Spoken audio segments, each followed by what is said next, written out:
नमस्कार दोस्तों अगर आपका बैंक अकाउंट गौतम बुद्ध नगर यानी नोएडा साइबर सेल ने फ्रीज कर दिया है तो आपको इसको कैसे अनफ्रीज कराना है, आपके सामने क्या क्या प्रॉब्लम फेस आ सकती हैं, आपको बैंक से कैसे डील करना है और साइबर सेल से कैसे डील करना है, आज इस वीडियो में हम इसी टॉपिक पर डिस्कस करेंगे। दोस्तों आज इस वीडियो में हम एक केस के बारे में भी डिस्कस करेंगे जिसको हाल ही में हमने अनफ्रीज कराया है नोएडा साइबर सेल से। तो वीडियो बहुत ही इंटरेस्टिंग होने वाला है, इसे अंत तक जरूर देखिएगा जिससे आप भी पूरी तरीके से इसके लिए अवगत हो पाए कि आपको अपना बैंक अकाउंट कैसे अनफ्रीज कराना है अगर आपका bank account Noida cyber cell ने फ्रीज कर दिया है तो। दोस्तों मैं हूं एडवोकेट आयुष गर्ग और आप देख रहे हैं अपना YouTube channel online legal centre. दोस्तों वीडियो शुरू करने से पहले मैं आपको एक जरूरी बात और बता दूं कि अगर गुजरात साइबर सेल ने आपका बैंक अकाउंट फ्रीज किया है तो उसको अनफ्रीज कराने के लिए अब आपको कुछ भी एडवांस फीस पे करने की जरूरत नहीं है।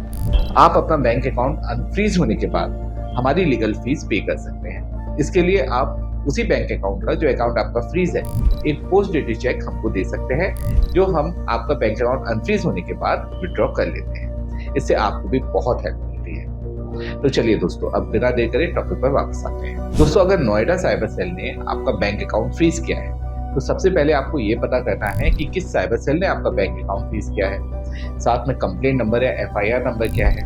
इसके अलावा आपको ये पता करना है कि क्या रीजन है जिसकी वजह से बैंक अकाउंट फ्रीज हुआ है। इसके लिए आप अपनी बैंक से संपर्क कर सकते हैं कि किस साइबर सेल ने बैंक अकाउंट फ्रीज किया है, ये इन्फॉर्मेशन आपको आपकी बैंक से मिल सकती है। इसके अलावा कंप्लेंट नंबर, डिस्प्यूटेड अमाउंट से रिलेटेड सारी इन्फॉर्मेशन आपको आपकी बैंक से मिल सकती है। अब बैंक अगर आपको इन्फॉर्मेशन नहीं देता है तो आपको RBI में बैंक की शिकायत करनी होती है या जल्द से जल्द अगर आपको इन्फॉर्मेशन चाहिए तो आप हमसे भी डायरेक्टली संपर्क कर सकते हैं, हम आपको वो इन्फॉर्मेशन प्रोवाइड कराएंगे।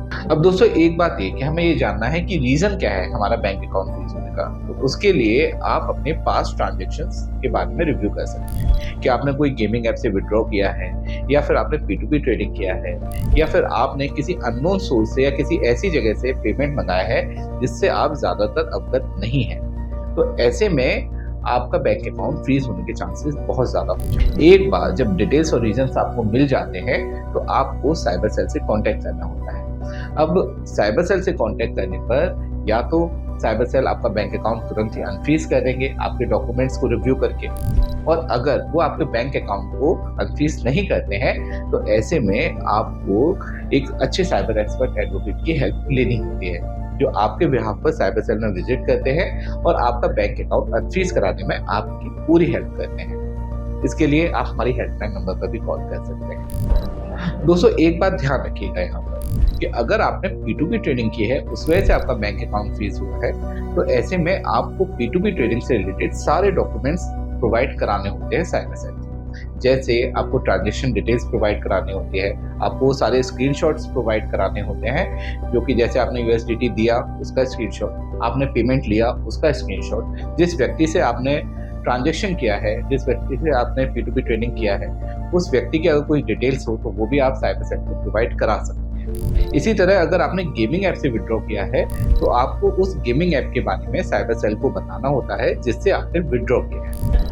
इन सब चीज़ों से साइबर सेल ये पता लगाता है कि कहीं आप उन क्रिमिनल्स के साथ मिले हुए तो नहीं है या आपका उनके साथ कोई रोल तो नहीं है। अगर आप उससे मिले हुए नहीं हैं, अगर आप उनसे बिल्कुल अलग हैं और आपने जेन्युइन ट्रेडिंग किया है या फिर आपने गेमिंग ऐप से विड्रॉ ही किया है तो ऐसे में साइबर सेल आपके खिलाफ ज़्यादा एक्शंस नहीं लेते और हमारे लिए भी इजी होता है आपका बैंक अकाउंट अनफ्रीज कर पाना। अब दोस्तों बात आती है कि साइबर सेल हमारा बैंक अकाउंट अनफ्रीज नहीं करे तो ऐसे में क्या हमारा बैंक अकाउंट अनफ्रीज नहीं होगा, वो हमेशा होल्ड ही रहेगा, फ्रीज ही रहेगा। तो दोस्तों ध्यान रखिए अगर आपने कुछ भी गलत नहीं किया है तो आपका बैंक अकाउंट अनफ्रीज होगा ही होगा। इसके लिए आप साइबर सेल के साथ साथ आप कोर्ट में भी अपनी हेल्प ले सकते हैं। कोर्ट में हेल्प लेने के लिए आपको कोर्ट में 451, 457 CRPC के अंतर्गत मजिस्ट्रेट कोर्ट में एक एप्लीकेशन फाइल करना होता है और इसी तरीके से आप हाई कोर्ट में भी एक रिट पिटीशन फाइल कर सकते हैं अगर आप चाहें तो। लेकिन दोस्तों इसमें बस एक ही समस्या आती है, इसमें थोड़ा टाइम टेकिंग प्रोसेस होता है। डिस्प्यूटेड अमाउंट हमारा होल्ड हो जाता है जब तक इन्वेस्टिगेशन चल रहा है और बाकी पूरा अकाउंट हमारा रिलीज हो जाता है। आपको हर हियरिंग पे विजिट भी करना पड़ सकता है ये कोर्ट में बस इतना ही हमें प्रॉब्लम आता है, वरना कोर्ट से बैंक अकाउंट अनफ्रीज कराना ज्यादा सेफ प्रोसेस है। अब दोस्तों आज एक केस के बारे में मैं आपसे डिस्कस करूंगा जो अभी हाल ही में हमने नोएडा साइबर सेल से अनफ्रीज करवाया था। हमारे एक क्लाइंट थे, उन्होंने P2P ट्रेडिंग किया था, उनके बैंक अकाउंट में 1 लाख का ट्रांजेक्शन आया था, लेकिन उसमें डिस्प्यूटेड अमाउंट जो मेंशन था वो था 20,000। अब ऐसे में डिस्प्यूटेड अमाउंट 20,000 होने की वजह से उनका बैंक अकाउंट फ्रीज हो गया।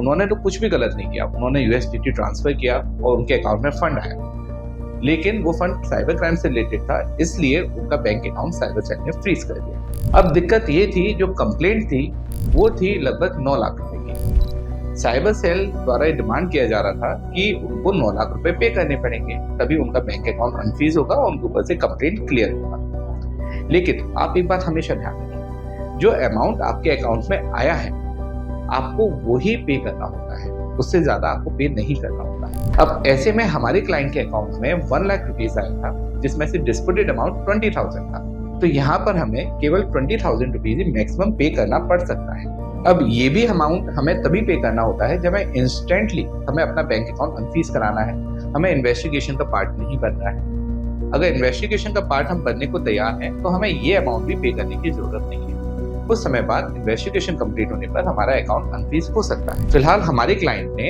इन्वेस्टिगेशन में न पढ़ के उस डिस्प्यूटेड अमाउंट को पे करने के लिए हमसे कहा, हमने उस डिस्प्यूटेड अमाउंट को पे करवाया। विद इन 25 डेज हमारे क्लाइंट का बैंक अकाउंट अनफ्रीज हो गया। तो दोस्तों अगर आप P2P ट्रेडिंग करते हैं या गेमिंग ऐप से विड्रॉ करते हैं या किसी भी तरीके से आपके अकाउंट में कुछ फंड आता है और आपका बैंक अकाउंट फ्रीज हो जाता है, तो ऐसे में आपको परेशान होने की जरूरत नहीं है। अगर आप जेन्युइन हैं, आपने कुछ भी गलत नहीं किया है, कोई साइबर क्राइम नहीं किया है, तो आपका बैंक अकाउंट अनफ्रीज होगा ही होगा। दोस्तों ऑनलाइन लीगल सेंटर एक लॉ फर्म है, हमारे ऑफिसेज ऑल ओवर इंडिया है। बैंक अकाउंट फ्रीज से रिलेटेड किसी भी हेल्प के लिए आप हमारी हेल्पलाइन नंबर पर कभी भी कॉल कर सकते हैं, हम आपकी पूरी हेल्प करेंगे। दोस्तों वीडियो अगर आपको अच्छा लगा हो, इंफॉर्मेटिव लगा हो, तो इसे लाइक शेयर कमेंट जरूर करिएगा। कोई भी आपके सवाल हो, कोई भी क्वेश्चन हो, सुझाव हो, तो आप कमेंट बॉक्स में हमें ज़रूर लिखिएगा, हम उसका उत्तर देने की कोशिश जरूर करेंगे। चैनल को अभी तक सब्सक्राइब नहीं किया है, उसे सब्सक्राइब भी जरूर कर लीजिएगा, जिससे आपको हमारे लेटेस्ट इंफॉर्मेटिव वीडियोस के नोटिफिकेशंस भी मिलते रहेंगे। और अगर आप साइबर क्राइम या बैंक अकाउंट फीस रिलेटेड और इंफॉर्मेटिव वीडियोस देखना चाहते हैं तो प्लेलिस्ट पर जरूर विजिट करिए।